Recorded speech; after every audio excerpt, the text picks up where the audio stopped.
La dernière représentation de Sganarelle ou le cocu imaginaire sera exceptionnelle. Parce que là, on a voulu pas seulement restituer ce qui est sur le plateau, mais aussi ce qui est dans la salle. C'est-à-dire, vous, les spectateurs, vous allez devoir agir, vous comporter comme un spectateur du XVIIe siècle. Et donc, on vous invite à être là à 14 heures pour vous préparer. C'est-à-dire vous allez rentrer dans le hall et vous aurez des ouvreurs comme à l'époque, avec les gardes armés de leurs hallebardes qui vont contrôler l'entrée. Et on va vous répartir dans certaines salles pour vous dire un peu ce que vous avez le droit de faire ou de ne pas faire selon l'endroit où vous serez assis.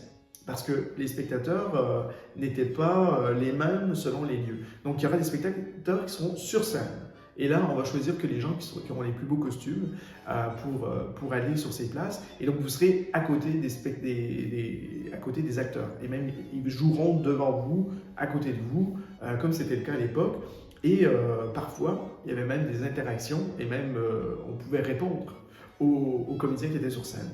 Ensuite, vous avez le parterre. Le parterre, on enlèvera les sièges et vous serez debout.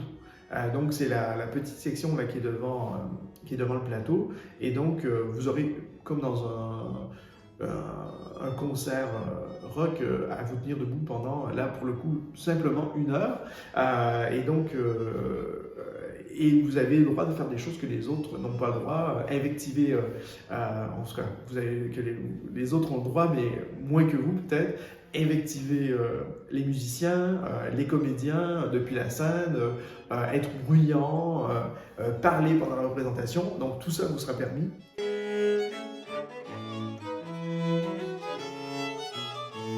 Cette représentation exceptionnelle de Sganarelle ou le cocu imaginaire, qui sera fait avec le public comme à l'époque, il ne faut surtout pas la manquer.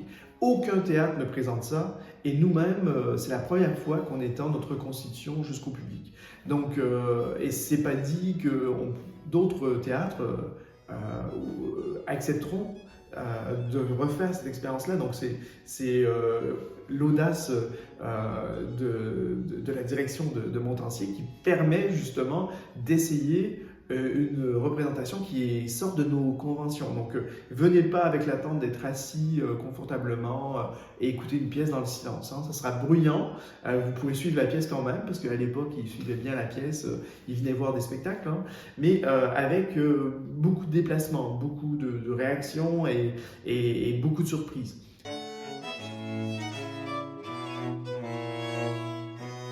Cette représentation est ouverte à tous et à toutes, tout âge confondu, en tout cas à partir de 9 ans, préférablement, pour vraiment profiter de cette expérience immersive. Et c'est certainement la seule représentation où vous n'aurez pas besoin de dire à vos enfants « tais-toi, il faut écouter ». Là, au contraire, il faut faire comme à l'époque, c'est-à-dire laisser les jeunes réagir à ce qui se passe dans la salle, à ce qui se passe sur la scène, sans aucun tabou. Et donc, c'est quelque chose qui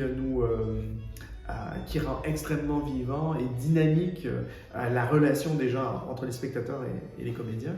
Et donc, je pense que pour les enfants, ça va être très très excitant parce que c'est à la fois un jeu et à la fois un spectacle. Donc il y aura les deux, un jeu dont ils sont aussi le héros, comme tous les spectateurs qui seront présents dans la salle.